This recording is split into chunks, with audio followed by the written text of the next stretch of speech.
Rehiyon, Luzon, Visayas at Mindanao. Inyo pong napapanood ang Paglilitis, Katarungan para sa Bayan. Ito po ang aming special coverage ng paglilitis laban sa punong mahistrado ng bansa. Ako po si Cathy San Gabriel. Magandang hapon, ako naman po si Gio Tingson sa pagtutulungan ng iba't ibang sangay ng komunikasyon mula sa PTV, IBC, Philippine Information Agency, Radyo ng Bayan, 15 news and cable networks nationwide. Mapapanood din po kami sa angpaglilitis.ph live. Nandito po kami sa Senado para sa coverage ng impeachment trial ni Chief Justice Renato Corona. At bago po tayo tumungo sa ating talakayan, panoorin muna natin ang pinakahuling kaganapan mula sa labas ng Senado. Nag-uulat doon si Ralph Rivas. Ralph? Yes, Cathy, Gio, kapansin-pansin nga na hindi na lamang sa apat na sulok nitong Senate Impeachment Court ang labanan nitong defense at prosecution. Sa katunayan ay sa loob lamang ng isang weekend ay sanga-sangang issue na agad ang naungkat nitong magkabilang panig. Unahin ko na itong sa part ng defense, sinasabi nila na mayroon na umanong dinidiscredit na umano ng depensa itong Senate Impeachment Court. Matatanda ang inahayag nga ng depensa na nagkakaroon na daw tayo ng isang constitutional crisis dahil nga sa banggaan nitong Senado at ng Korte Suprema. But again, dinidiscredit naman itong claim na ito ni Bayan Muna Party List Representative Nery Colmenares at sabi pa nga niya ay isa umano itong desperate attempt on the part of the defense. Samantala, nariyan din ang pasabog ng depensa na nanghihimasok na nga daw itong palasyo sa impeachment trial na mariin naman itinanggi ng prosekusyon. At again, kiniklaim nga ng prosecution na again, this is another desperate move ng defense. Noong nakarang linggo rin ay nagkaroon ng kilos protesta ang magkabilang panig, ang mga taga-suporta ni Corona at maging ang mga kritiko nito. Again, adding further pressure to the Senate impeachment trial, ang pag-usad nito, ang mga implikasyon at ang welfare ng bansa. Banggitin ko na rin na mayroong nga mga haka-haka na kumakalat ngayon sa ating mga kapatid nating mga taga-media na baka nga hanggang ngayong buwan na lamang o hanggang sa March na lamang papayagan ng Senado ang pag-cover nitong ng live ng impeachment trial ni Chief Justice Renato Corona because of the incurred expenses of electricity at maintenance nitong Senado, which medyo umaaray na daw itong finances ng Senado. But again, these are unverified claims that we have to check, and we have to check the veracity pa nga ng mga claims na ito kung totoo nga ba ito o hindi. Ano nga ba ang mga implikasyon at epekto nito, mga nangyayari sa labas ng Senado, sa labas sa mga kalye at maging sa mga social networking sites. Yan ang ating aalamin ngayong araw. At yan muna ang pinakamainit na balita mula dito sa labas ng Senado. Gio, Cathy? Maraming salamat, Ralph. Puntahan naman natin si Bianca Piedad para sa recap ng highlights last week.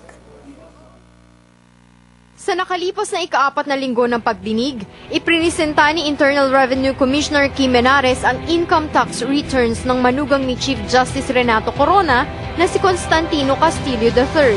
Ito ay simula taong 2005 hanggang 2010.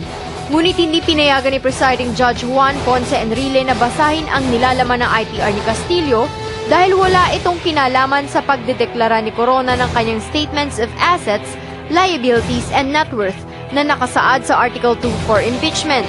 Isiniwalat naman ni Henares na nagsasagawa sila ng sariling investigasyon tungkol sa salay ng punong mahistrado simula 1992 hanggang 2010. Nakita sa investigasyon ng umano'y mga hindi magkakatugmang impormasyon sa ITR ni Corona. Nag-issue naman ng subpoena ang impeachment court para sa mga bank executives ng Philippine Savings Bank Katipunan Branch at Bank of the Philippine Islands Ayala Branch. Pinag-utos din na dali ng mga ito ang bank records ni Corona. Agad naman tumutol dito si Defense Lead Counsel Serafin Cuevas. Sinundan ito ng paalala ni Senator Judge Francis Escudero na hindi hahayaan ng korte ang mga paglabag sa pagkuha ng ebidensya. Ibinulgar naman ni Prosecutor Representative Reynaldo Umali na nakakuha sila ng kopya ng mga bank documents ni Corona sa isang di umano'y small lady. Martes ng ika-4 na linggo, inapela ni Senator Judge Miriam Defensor Santiago ang pagpapaharap sa mga bank executives at ang paglalabas ng bank records ni Corona. Tinalakay naman ni Senator Judge Joker Arroyo ang tungkol sa nakabinbing impeachment case laban kay Supreme Court Associate Justice Mariano del Castillo. Sagot ng prosekusyon, pinagpapasyahan lang ng Kongreso ang magiging substance ng complaint. Sa parehong araw, sinimula ng prosekusyon ang pagtalakay sa Impeachment Article 3 o ang umano'y mga desisyon ng Korte Suprema sa kaso ng Philippine Airlines at ng Flight Attendants and Stewards Association of the Philippines. Sa ginanap naman na caucus ng Senado, lumabas na hindi nila maaaring ipasubpina ang mga mahistrado ng Korte Suprema gaya ng hinihiling ng prosekusyon dahil sa umiiral na separation of powers sa Estado. Miyerkules naman na ika-4 na linggo, umikot ang pagdinig sa pagbubukas ng mga bank accounts ni Corona. Napagpasyahan din na isang tabi ang naging mosyon ni Senadora Santiago at ang pagpapaliban ng subpina para sa PS Bank at BPI maging sa ebidensya sa FASAP case. Humarap na testigo ng prosekusyon sina FASAP President Roberto Anduiza at PS Bank President Pascual Garcia III na pinagsumite ng memorandum kung bakit hindi siya dapat patawan ng contempt of court sa pagtanggi nito na ipakita ang ilang bank records ni Corona. At Huwebes, huling araw ng ika-4 na linggo ng pagdinig, nagsumite ng paliwanag si Garcia dahil sa hindi nito pagdadala ng foreign currency deposits ni Corona. Subalit tumanggi itong sumagot ng anumang katanungan hinggil sa dollar accounts ng punong maestrado. Tinalakay din kung ang kopya ng mga bank records na hawak ng prosekusyon ay galing sa PS Bank Katipunan Branch. Itinanggi naman ito ni Garcia dahil may pagkakaiba umano ang mga dokumento sa pagkakaalam niya. Ipinag-utos naman ng presiding judge sa prosekusyon at depensa na magtakda ng oras para pag-aralan ang monthly bank statements ni Corona sa BPI Ayala Branch. Kasabay nito, nag-issue ng temporary restraining order ang Korte Suprema tungkol sa paglalabas ng mga impormasyon sa foreign currency deposits ni Corona. Sinabi naman ni Enrile na bilang pagsang-ayon sa utos ng SC, tatalima ang impeachment court. Pinagsusumite naman ng komento ang magkabilang panig hinggil dito sa loob ng 10 araw. Humarap na din sa pagdinig si BPI Ayala Avenue Branch Manager Leonora Dizon. Sinabi nito na pabago-bago ang balanse ni Corona mula 2005 hanggang 2010 at nananatili pa ring aktibo ang account hanggang ngayon. Napagkasunduan naman sa bandang huli na magpunta si Private Prosecutor Arthur Lim kasama ang depensa na bisitahin ang BPI Ayala Branch. Para sa People's Television, Bianca Piedad.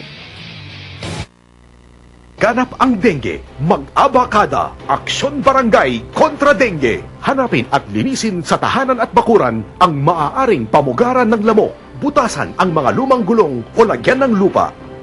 Takpan ang mga drum at timba. Palitan ang tubig ng klorera 2 beses sa 1 linggo. Alisin ang tubig sa paminggalan. Linisin ang mga lulod. Itapon ang mga bagay na maaaring pangitlugan ng lamok. Magpatingin sa health center kung may lagnat na ng 2 araw. Gawing dengue-free ang inyong barangay. Mag-Aksyon Barangay kontra dengue. Isang paalala mula sa inyong DOH.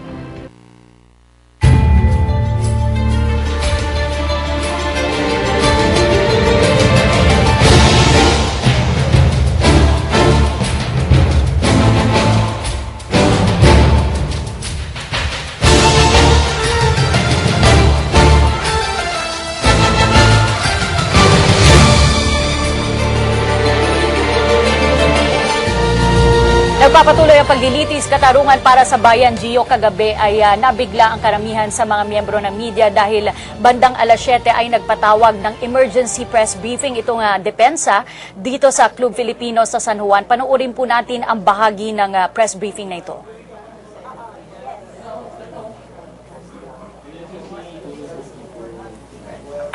Ng impeachment court, posible ba itong mag-result dun sa sinasabi pinangangambahang constitutional crisis and worse, people power po, another people power daw? Ano man ang magiging desisyon ng ating mga senator judges, tatanggapin po ng prosecution. The decision that the Senate will make is not an easy decision dahil wala ngang jurisprudence na pwedeng tignan. No, we don't have impeachment trials every 1 year, 2 years, 3 years. Matagal na. The only impeachment trial that we have was 10 years ago, 11 years ago.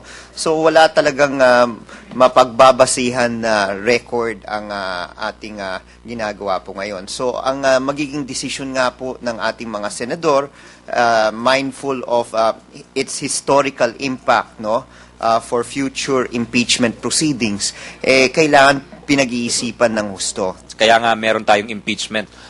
Kung titrace po natin yung kasaysayan po niyan. Kasi dati pinupugutan po yung mga ulo ng yung mga hindi katanggap-tanggap na opisyal eh. Kaya nga nagkaroon ng impeachment para pag may pananagutan lahat ng opisyal sa tao, pag hindi ka nais-nais o may kasalanan sa tao, may paraan para tanggalin.